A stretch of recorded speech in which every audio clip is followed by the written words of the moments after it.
Nation news India में आपका हार्दिक स्वागत है। आज हम गाजीपुर पर और हमारे बीच में कुछ ऐसी शख्सियत हैं जो पढ़े लिखे लोग हैं और आए दिन एसी में रहते हैं और एसी से ही इलाज करते हैं। आज इनको क्या ऐसी ज़रूरत थी जो किसानों के बीच में आए, जो मट्टी में जो लोग रहते हैं उनके साथ वार्ता करने के लिए तैयार हैं। हमारे बीच में डॉक्टर सर, आपका नाम क्या है? मेरा नाम डॉक्टर वीरेंद्र भारती है। वीरेंद्र भारती जी हमारे बीच में, देखिए डॉक्टर हैं और भारती है डॉक्टर वीरेंद्र भारती है हमारे बीच में। सर, आज 50 दिन हो गए लगातार और मैं आपको लगातार यहाँ देख रहा हूँ कि आप यहाँ किसानों का इलाज कर रहे हैं। तो सर, क्या लगता है आपको, ये जो ऊँट है, मैं सीधे ऊँट की बात करूँ, किस करवट बैठेगा, किसानों की तरफ या सरकार की तरफ? देखिए, ये जो किसान है, हमने सही बोला आपने। हम पिछले 50 दिनों से यहाँ गाजीपुर में हम लोग जो है अपना एक मेडिकल कैंप चला रहे हैं और मैं डॉक्टर वीरेंद्र भारती हूँ और भारतीय किसान समिति ने एक कैंप जो ऑर्गेनाइज किया है उसको मैं यहाँ पर जो देख रहा हूँ। अच्छा, भारतीय किसान समिति की तरफ से आप? समिति की तरफ से जो है जी। तो मेडिकल, अब जैसे आपने बोला कि एसी में रहने वाले और एसी गाड़ी में चलने वाले आज इन किसानों के बीच में धूल में क्यों आए हैं। एक्चुअली मैं किसान पुत्र हूँ और इस धूल से ही उठ के मैं डॉक्टर बना हूँ। मेरे फादर किसानी करते हैं और इसलिए हमारा फर्ज बनता है कि अगर देश का अन्नदाता रोड पर है तो बीइंग ए डॉक्टर मेरा भी कर्तव्य है कि मैं उनके बीच में जितना भी टाइम मेरे पास बचता है मैं इनके बीच में देता हूँ। तो सर, जिस तरीके से किसानों की ऐसी क्या मांग है जो सरकार नहीं मान रही है? आप पढ़े लिखे हैं, मैं इसलिए आपसे ये बात कर रहा हूँ। आप सर, ये मैं आपसे एक सवाल पूछता हूँ कि आप ये स्टैंड लिया हुआ है, आपने एक मोबाइल लिया हुआ है, आप एक रिकॉर्डिंग कर रहे हैं, तो जब आप इन चीज़ों को परचेज करने के लिए किसी विक्रेता के पास गए होंगे तो उसने आपको इसका एक रेट बताया होगा जी। उस रेट पे आप जब आप एग्री हुए होंगे तो आपने ये चीज़ खरीदी होगी। तो जो किसान जो बैठा है, किसान इसी के लिए बैठा है कि जो वो पैदा करता है एटलीस्ट उसको मैक्सिमम प्राइस पे आप लेके आए इस चीज़ को, लेकिन वो बोल रहा है कि मिनिमम सपोर्ट प्राइस तो उसको दिया जाए। एक एमएसपी की उसकी डिमांड है जो पिछले 20-25 साल से चल रही है। और दूसरा, ऊपर से एक तो आप स्वामीनाथन आयोग जिसकी लड़ रहे थे पहले से किसान, उसको लागू नहीं करते हैं। उसको लागू नहीं करने के साथ साथ तीन काले कानून उन पर थोप दिए जाते हैं। और वो थोपना मतलब ऐसी स्थिति में जब पूरे देश में अगर जीडीपी बिल्कुल डाउन जा रही थी तो ये सिर्फ एक अन्नदाता थे, किसान वर्ग था जिसने इस जीडीपी को थामे रखा। उस टाइम पर भी सारी जो इकोनॉमी है वो माइनस में जा रही थी। एक सिर्फ एग्रीकल्चर सेक्टर ऐसा था जिसमें ये लोग पॉजिटिव में थे, अदरवाइज और जो माइनस 23-24 तक हम लोगों ने देखी थी। तो हो सकता है अगर ये भी एग्रीकल्चर सेक्टर भी, अगर ये किसान उस टाइम इस देश को नहीं संभालता तो हो सकता है कि आप -30 सुन रहे होते आज नेशनल मीडिया पर। डॉक्टर वीरेंद्र जी, जिस तरीके आपने बताया कि स्वामीनाथन की रिपोर्ट, और सर ये सरकार जो जीत के आई है उसी पे आई है, क्योंकि मोदी और मोदी के जो सांसद बने हैं हर एक मंच से यही चिल्लाते थे कि हम किसानों का ऋण माफ़ कर देंगे, स्वामीनाथन रिपोर्ट को हम लागू करेंगे। क्या ये अभी रिपोर्ट लागू हुई है या नहीं हुई है? नहीं, लागू क्या मतलब, कैसे आप लागू समझ? लागू मतलब उसके जितने भी पॉइंट, स्वामीनाथन आयोग की जितनी भी जो रिपोर्ट है, और वो रिपोर्ट बीइंग ए डॉक्टर होने के नाते मैंने पढ़ी पूरी जो है, उसमें से देश मात्र भी इन लोगों ने जो है वादे करके आए थे। इन्होंने अपने घोषणा पत्र में वो लिखा था कि हम स्वामीनाथन रिपोर्ट को लागू करेंगे और वो आज तक लागू नहीं है। वो तो 2000 रुपये जो खैरात में दे रहे हैं, ये उसी को स्वामीनाथन आयोग का अगर दर्जा दे दें, उसी को बोल दें कि स्वामीनाथन आयोग के हमने मान लिया है। तो ये तो इस तरह समझदार आप भी हैं और हम लोग इन किसान पुत्र हैं हम भी, तो इतना आज पढ़ा लिखा किसान है तो ये भी समझता है कि हाँ वो लागू हुई है या नहीं हुई है। सर, जो जिस तरीके से आप कह रहे हैं 2000 वाली बात कर रहे हैं और आयुष्मान जो कार्ड बनाया इनका जो इलाज के लिए, तो क्या इनका उस कार्ड से इलाज हो रहा है? आप पत्रकार होने के नाते आप ऐसा सवाल पूछ रहे हैं कि उनका कार्ड, जितने किसान बैठे हुए हैं, मैं किसानों की बात कर रहा हूँ जी, किसान बैठे, किसी की भी पॉकेट चेक कर लीजिए, क्या हो ऐसा कोई हेल्थ कार्ड इशू इनको हुआ है या इनके पास मिल जाए। हाँ, किसान समितियों के कार्ड आपको मिल जाएंगे, बिल्ले मिल जाएंगे, हल लेके मिल जाएंगे, लेकिन कोई भी ऐसा एक भी किसान यहाँ पर आपको जो ये जो आयुष्मान जो आपको कार्ड की बात कर रहे हैं, हेल्थ कार्ड की बात कर रहे हैं, कहाँ मिलता है? ये किसानों की बात तो छोड़िए, यहाँ ये चीज़ें मिल जाएंगी। आप देख रहे हैं यहाँ पर जो यहाँ यहाँ ये सेवा चल रही है, जो सेवा आपको दिखाई दे जाएगी, लेकिन वो आपको कहीं नहीं दिखाई देगा कि यहाँ पे तो किसी तरह का कार्ड या किसी तरह का हेल्थ के ऊपर इस गवर्नमेंट का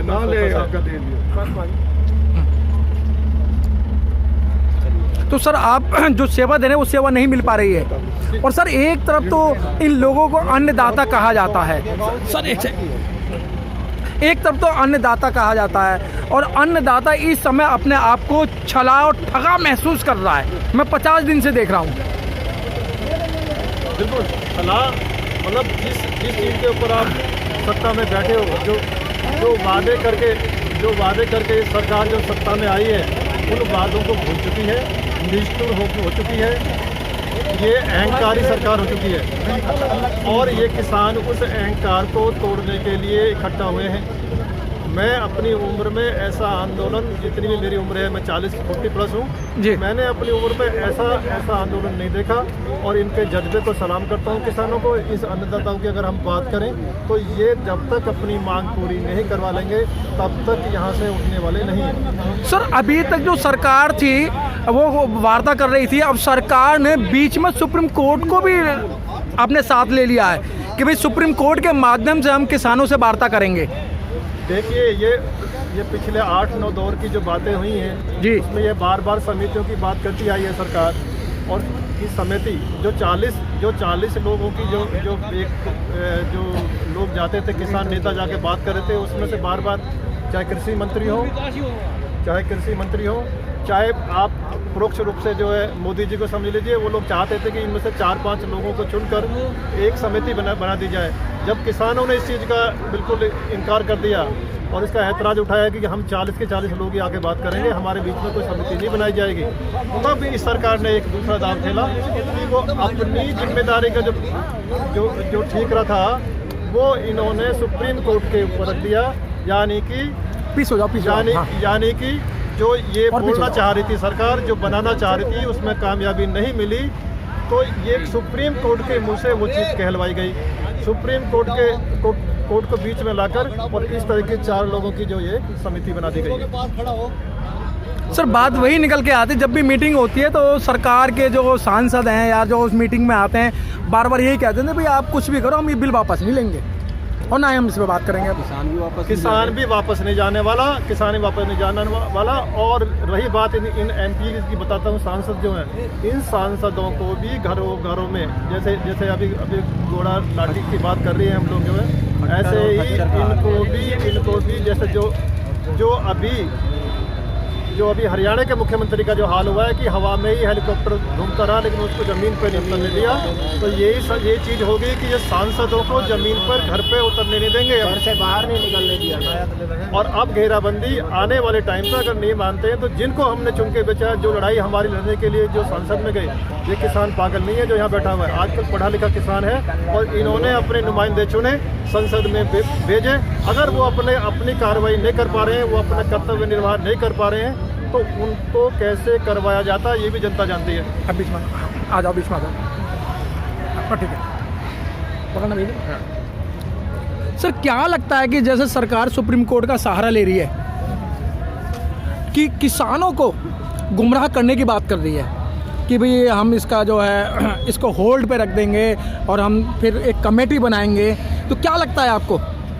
मेरे ख्याल से आपको ये तो क्लियर हो गया होगा कि कहीं ना कहीं सरकार ने ये जो स्टेप्स लिया, जो भी कानून लगाए, वो कहीं ना कहीं गलत है और उसका जो भांडा है, जो भी गलती है, वो सुप्रीम कोर्ट पे डाल के अपना पन्ना झाड़ना चाहती है जी। तो ये तो पूरी सारे समाज को पता चल चुका है। अब ये है कि आज जो बड़े चैनल से शायद नहीं दिखा रहे हैं, वी रिस्पेक्ट कि आप सामने आए और जितने भी सोशल मीडिया है वो इस चीज़ को बाहर ला रही है, क्योंकि ग्राउंड लेवल पे जो काम हो रहा है या ग्राउंड लेवल पे जो चैलेंजेस किसान लोग फेस कर रहे हैं, वो कहीं ना कहीं सामान्य या कॉमन मैन को आके ही वो सब सारी जनता को बताना पड़ेगा। मेरे लिए मैं समझता हूँ कि सबका, जैसे मैं अहमदाबाद से आया हूँ, मेरे बाकी साथी लोग महाराष्ट्र से आए हैं, तो कहीं ना कहीं ये बात देश के कोने कोने में जानी चाहिए और ये काम हमारी अखिल भारतीय परिवार कर रही है। सर जिस तरीके से सरकार वार्ता कर रही है और वार्ता के साथ साथ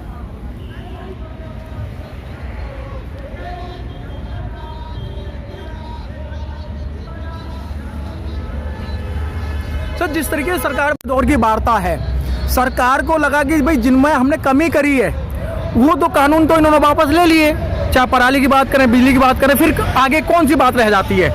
कोई कानून नहीं, 2 कानून उन्होंने वापस लिए हैं, बाकी 15 से 16 कानून पे संशोधन करने के लिए इन्होंने बोल दिया है जी। तो हम जैसे हमारे लोगों का और किसानों का ये कहना है कि जब आप 15 आधे से ज़्यादा गलतियां मान चुके हैं कि ये गलत है, तो नए सिरे से क्यों नहीं, गलत चीज़ क्यों लें, रिपेयर्ड चीज़ क्यों लें? जैसे हम कोई चीज़ लेने जाते हैं, मान लो आप सॉल लेने जा रहे हैं, सॉल में अगर 15 छेद हैं तो आप पत्रकार महोदय जी खरीदेंगे उस सॉल को? उसको थिगड़े लगा मैं आपको सरल उसको खरीदेंगे आप? नहीं खरीदेंगे। तो नई सॉल के लिए इनका ये कहना है कि वो वापस लें और कृषि विशेषज्ञों को बिठाया जाए, किसान भी बैठे और सरकार भी बैठे। और एक बात और मैं आगे कहना चाहता हूँ, जो उद्योगपति अपना पैसा लगाते हैं वो भी हमारे साथ बैठे, ताकि सबके हित सुरक्षित रहे, किसी के हित में किसी का अनहित ना छुपा हो, ये हमारी मांग है। लेकिन सर वार्ता होने के बाद में फिर बाद में एक ही बात आती है कि भाई हम इससे ज़्यादा कुछ नहीं कर सकते, हम फिर इस बिल को वापस नहीं लेंगे। सरकार थकाना चाहती है, सरकार थकाना चाहती है और किसान थकने वाला नहीं है, वो शुरू से जाता है। किसान तो भगवान से लड़ता रहा है, प्रकृति से लड़ता रहा है, तो किसान इन जैसी मामूली सरकारों से थकने वाला नहीं है।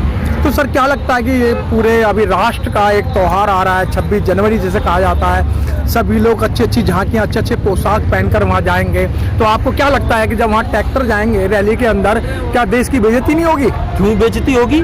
किसानों का हक नहीं है राजपथ पे चलना, किसानों का हक नहीं है अपने गणतंत्र दिवस पे। गणतंत्र बना किसके लिए था? किसानों के लिए। कृषि प्रधान देश है ये, कुर्सी प्रधान देश नहीं है, ना कॉर्पोरेट प्रधान देश है। हाँ, मोदी जी की नजर में ये असल में पेट और पेटी की लड़ाई है और सरकार पेटी पे ध्यान दे रही है, पेट पे ध्यान नहीं दे रही है। पेटी और पेट की लड़ाई है। आपने एक नया मुद्दा छेड़ दिया, पेटी और पेट की लड़ाई, क्या है ये? जब कृषि उपज कॉर्पोरेट खरीदेंगे, अभी आड़तियों के कब्जे में जाने से फसलों का रेट डबल हो जाता है उपभोक्ता पता आते आते, तो उनकी कैपेसिटी मान लो डबल करने की है, 3 महीना होल्ड करने की है, इन उद्योगपतियों की कैपेसिटी तो 3-3 साल होल्ड करने की होगी। तब कितने गुना इन्फ्लेशन आएगा खुदरा व्यापार में, आप खुद अंदाजा लगा लिए, आत्मा सिहर जाएगी। अभी लोगों को अंदाजा नहीं है, कुछ भाजपाई किसान बने बैठे हैं, उनको सबसे ज्यादा कष्ट होने वाला है। लेकिन सर वो जो आज शहनवाज हुसैन का एक बयान था और मैं देख रहा था कि भाई उन्होंने कहा कि भाई जब सुप्रीम कोर्ट भी किसानों की फेवर में उतरे आई है तो किसानों को बात मान लेनी चाहिए। फेवर में नहीं है, वो चालबाजियां हैं, मोदी जी की चालबाजियों से सुप्रीम कोर्ट के कंधे पे कुछ लोग तो बदतमीजी से ही बोल रहे हैं, सुप्रीम कोर्ट को सुप्रीम कोठा कहने लगे हैं। मैं इससे दुखी हूँ, सुप्रीम कोर्ट इससे बचे। और सुप्रीम कोर्ट के एक जज ने तो यहाँ तक कह दिया है कि औरतों का यहाँ काम नहीं है। अब वो जरूर कोई संघी जज होगा, उसके माता पिता संघ में रहे होंगे या 18 साल से पहले वो खाकी निक्कर पहनते रहे होंगे, तो इसलिए उन्होंने बोला है। वो महिला विरोधी लोग हैं जो उस नरेशन से इत्तेफाक रखते हैं जो अटल जी के टाइम पे गढ़ दिया गया था। ये किसके लिए चोरी करेंगे, ये किसके लिए चोरी करेंगे? मतलब जिसने परिवार बसा लिया, जिसने शादी कर ली, वो बाय डिफॉल्ट चोर हो गया। अच्छा, मोदी भगत तो आज भी कहते हैं मोदी जी किसके लिए करेंगे, मोदी की क्या है, और मोदी पास एक थैला है वो तो लेके इसका मतलब जो मोदी के विपरीत हैं, परिवार में हैं, सामाजिक जीवन में, वो बाय डिफॉल्ट चोर हो गए। बाय डिफॉल्ट चोरी का कारक कौन हुआ, घटक कौन हुआ? महिला जी, महिला हुई ना। तो ये नई नरेशन करने, अगर यही घटक ना हो तो मोदी आज पैदा होते, जिस माँ की कोख से पैदा हुए उसी का विरोध कर रहे हैं। समझ में नहीं आता कहाँ से पढ़ के लिख के आए हैं। लेकिन सर विरोध कहाँ कर रहे हैं जब नोटबंदी विरोध कर रहे हैं? जब नोटबंदी हुई थी तो उन्होंने अपनी माँ को भी लगा दिया था। जज साहब ने कह दिया महिलाओं का क्या औचित्य है यहाँ, अपने मातृ संस्थान। कहाँ पर सर, कहाँ पर? एक जज ने वहाँ कमेंट किया है कि किसान आंदोलन में महिलाओं को जाने की क्या आंदोलन में, अच्छा क्या जरूरत है जी?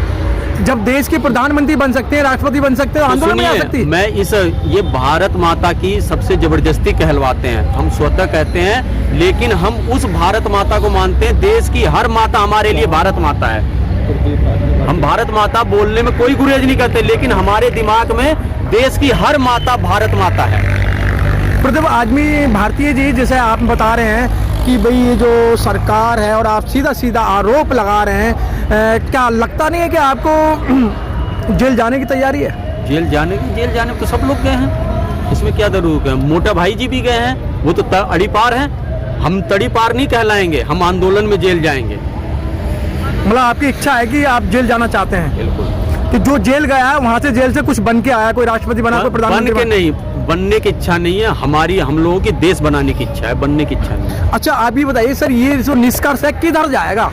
निष्कर्ष जाएगा, एक लड़ाई हुई तो 1947 तक आके खत्म हुई थी, ये देखिए कहाँ तक खत्म होती है। दूसरी लड़ाई है, गोरे अंग्रेजों की जीत रही है, काले अंग्रेजों वाली बाकी है। तो सर इस समय सरकार तो बहुत मजबूत है, तो उनसे कैसे जीत पाएंगे आप? और अमित शाह जी कह रहे हैं, जिसे आप मोटा भाई कह रहे हैं, वो कह रहे हैं हम 50 साल तक हमें कोई हरा ही नहीं सकता। तो देखते हैं, संघर्ष जारी है। बंजर तोड़ने वाले किसान बैठे, बंजर से मजबूत इनका सीना नहीं है। 333 इतने, जैसे 56 इंच कहा था इन्होंने, हम 333 को 3.33 घोषित कर देंगे। तो कल की जिस तरीके से 11वें दौर की वार्ता है, तो आपको लगता है कुछ कि किसानों के फेवर में होगा? हम तो भगवान से यही दुआ मनाते हैं, सरकार को सद्बुद्धि हो जाए, कुछ पॉजिटिव आ जाए। ऐसा तो नहीं है कि बार बार मीटिंग बुलाने से, जैसे 26 जनवरी आ रही है, गणतंत्र दिवस आ रहा है, उस उपलक्ष्य में किसानों को अपने मोहित कर लें, अपने फेवर में कर लें? कर सकते हैं, तो इवेंट मैनेजरों की सरकार है। इवेंट मैनेजरों की आप कैसे कैसे आरोप लगा रहे हैं प्रदीप जी?